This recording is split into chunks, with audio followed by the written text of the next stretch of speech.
Em, Feedback equilibrado.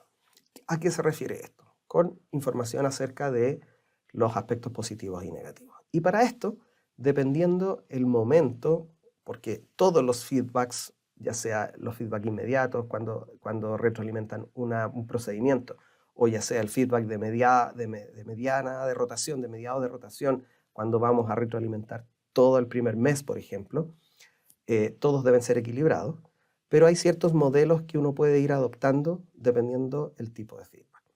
El primer modelo que vamos a ver es el feedback de tipo sándwich, ¿ya? Este modelo se basa lleva su nombre, digamos, porque lleva dos dosis de retroalimentación positiva o de refuerzo, con una dosis de retroalimentación crítica o correctiva, podríamos llamarla, intercaladas. Y eso lo hace mucho más agradable y aceptable. Entonces es un aspecto positivo, un aspecto negativo y luego nuevamente un aspecto positivo. Es un modelo muy breve, altamente estructurado, que no requiere un alto nivel de experiencia en dar retroalimentación por parte del tutor. ¿Ya? También es un modelo que apela a bajas habilidades de reflexión y evaluación o autoevaluación por parte del estudiante, sino que más bien él funciona como un receptor. Un ejemplo de esto puede ser, por ejemplo, pusiste bien las manos, hiciste los primeros pasos antes de un procedimiento de succión de secreciones. Pusiste bien, juntaste todos los materiales, lo hiciste perfecto, preoxigenaste al paciente, pero durante el procedimiento te demoraste mucho, esto puede causar tal y tal otra complicación, y posterior a eso sí terminaste el procedimiento de manera positiva, etcétera, etcétera. ¿Ya? Este es un modelo de corto plazo para retroalimentación inmediata. Siguiente modelo, el modelo de las reglas de Pendleton, podría ser como una modificación del modelo de sándwich, donde los comentarios, en este caso del tutor, van a estar precedidos por las reflexiones del alumno sobre lo bueno y lo malo de su desempeño y cuáles pueden ser las áreas de mejora. Es un diálogo estructurado, menos centrado en el profesor que el modelo de sándwich, que por lo tanto es un poco más apropiado para iniciar a los estudiantes en la práctica reflexiva y en las habilidades de autoevaluación. Tampoco requiere de gran experiencia por parte del tutor en dar retroalimentación, ya que se basa siempre en hechos muy concretos y muy recientes. Y es aplicable también en distintas situaciones, pero se recomienda principalmente para lo que se llama encuentros de macro retroalimentación. Esto es no necesariamente enfocado en una habilidad específica, sino más bien, por ejemplo, al final de cada día. ¿Ya? Son situaciones recientes, pero un poco más macro, partiendo por una reflexión del estudiante. Luego de esa reflexión del estudiante identifica aspectos positivos y negativos. Uno, por ejemplo, puede retroalimentar usando el modelo de sándwich para cada uno de los aspectos que uno pueda o quiera retroalimentar. El modelo R2C2, el R2C2. Esto de su nombre a que son dos situaciones, el rapport y la reacción. En el fondo el rapport es algo así como la compenetración con el estudiante, el ver su reacción, luego ir al contenido y luego brindar algún consejo a modo de coach. El modelo R2C2 se desarrolló específicamente para brindar retroalimentación basada en una evaluación. En el desempeño en una evaluación, más allá de basarse en la práctica clínica o en momentos específicos dentro de una rotación. Esto puede ser, por ejemplo, después de hacer una evaluación con el Mini-CX, el Mini-KEX, ver los resultados de esa evaluación, mostrárselos al estudiante y hacer la retroalimentación. Este modelo establece un diálogo mediante la exploración de este resultado de la evaluación, su valoración por parte tanto del tutor como del estudiante, y la percepción en cuanto a la reacción que tienen los estudiantes. El educador o el tutor primero lo que hace es establecer una relación con el estudiante, con el alumno, en la que se va creando este clima de respeto, de confianza, explorando estas reacciones ante los resultados de la evaluación y aprovechando, obviamente, de ir estimulando la reflexión y la autoevaluación. Una vez que tenemos este ambiente creado, entonces y que ya valoramos la reacción del estudiante, vamos a ir al contenido. y nos podemos referir al contenido específicamente de la evaluación punto por punto, por ejemplo, con un modelo de sándwich. Pero aquí aplicamos este modelo sándwich en el contenido nada más. Y finalmente terminamos con la retroalimentación propiamente tal, que va a ser el consejo que yo voy a entregar al estudiante en relación a la actividad realizada, que en este caso es una evaluación. Ahora, para esto, sí, efectivamente, el estudiante debe tener buenas habilidades de reflexión y de autoevaluación. Y por otro lado, también requiere hartas habilidades del tutor para dar retroalimentación, ya que se debe estar preparado para enfrentar las reacciones negativas que puede llevar una evaluación con un resultado no tan bueno. Y obviamente comprender plenamente el propósito de esa evaluación y obviamente también los contenidos que se van a revisar. Y por último, tenemos el modelo ALOBA, Agenda-Led Outcome-Based Analysis. Este es un análisis basado en los resultados, o en los outcomes guiados por la agenda del estudiante. Es una frase gringa que no sé si nos hace mucho sentido, pero más bien es el análisis que se basa en lo que los estudiantes perciben de su propio desempeño y generan su lista de prioridades, que a eso le llaman ellos agenda, su lista de prioridades para ver qué es lo que ellos sienten o perciben que necesitan mejorar con mayor rapidez o con mayor importancia. El objetivo entonces es, en este caso, establecer esta conversación que es centrada en el alumno, que es en el fondo una entrevista que es guiada por la agenda de prioridades del estudiante, sus necesidades de aprendizaje y que son complementadas por la visión de los tutores. Entonces, primero se le pide al estudiante que reflexione, identifique sus propias necesidades y que establezca una lista de prioridades o una agenda para el encuentro de retroalimentación. ¿Qué es lo que necesitas tú conversar en el encuentro de retroalimentación? Y luego el tutor va a fomentar, mediante esta conversación, la autoevaluación y la resolución de los problemas.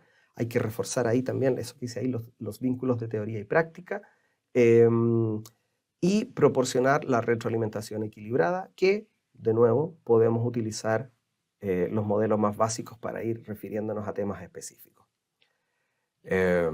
Luego de esto le sigue una discusión de sugerencias y alternativas para ir logrando los objetivos y las necesidades de aprendizaje que tenga cada estudiante. Y por último, verificar la aceptación por parte del alumno, hacer un resumen del encuentro y confeccionar en conjunto un plan de acción para el siguiente encuentro de retroalimentación. Ahora, este modelo ALOBA se considera como una evolución de las reglas de Pendleton, ya que ya añade un poquitito flexibilidad al encuentro de retroalimentación. El alumno es un participante activo en lugar de un receptor pasivo de las sugerencias o consejos por parte del tutor, y por lo tanto requiere altas habilidades de percepción, de autopercepción, de reflexión, de autoevaluación para liderar la discusión, para poder identificar sus necesidades y para poder desarrollar una agenda de prioridades en cuanto a temas de mejora. El tutor, por otro lado, también requiere hartas habilidades en dar la retroalimentación para hacer un juicio y facilitar la conversación, para proporcionar una retroalimentación equilibrada y vincular todos estos conceptos de teoría, práctica, con además todos los otros aspectos del aprendizaje que van desarrollando los estudiantes.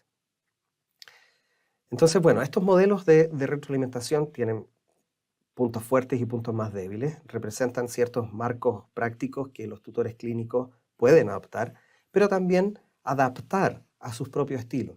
Los modelos pueden combinarse, pueden modificarse para que se adapten a las necesidades de los lugares y de los mismos tutores y de sus alumnos, pero deben siempre tener en cuenta el contexto en el que se están proporcionando, que debe ser una experiencia positiva, que debe además tener en cuenta las habilidades que tiene tanto el tutor como el alumno para la percepción de las reacciones y la capacidad de autoevaluación y de autorreflexión, de autopercepción, que tengan los estudiantes. Entonces uno debe ir adaptando y adoptando en la medida que el transcurso de la rotativa va avanzando, distintos modelos, ir pasando de uno a otro, y probablemente lo más importante de todo esto, tal como decía, más allá del feedback equilibrado, que estos modelos están pensados principalmente para eso, tener en cuenta el lugar,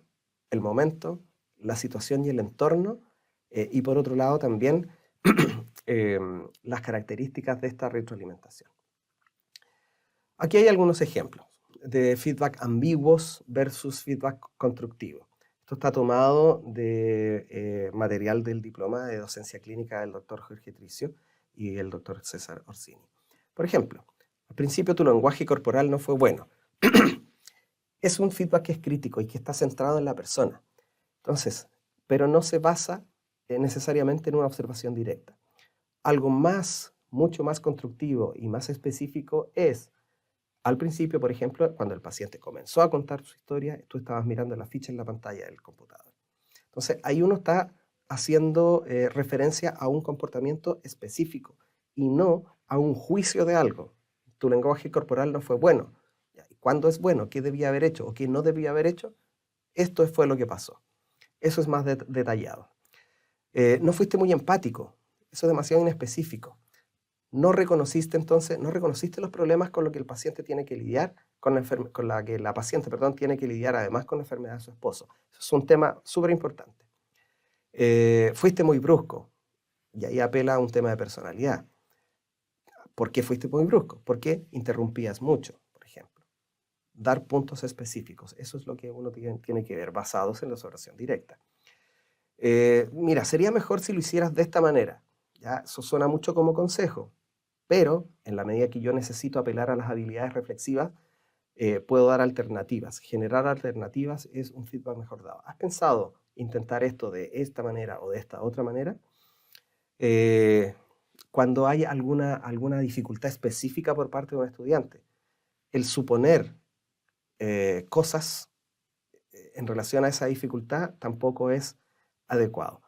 Por ejemplo, debido a tu problema de audición, no debes haber escuchado o comprendido todo lo que consultó el paciente, toda la consulta. Entonces ahí estamos suponiendo cosas y además aludiendo a un problema físico que no es solucionable.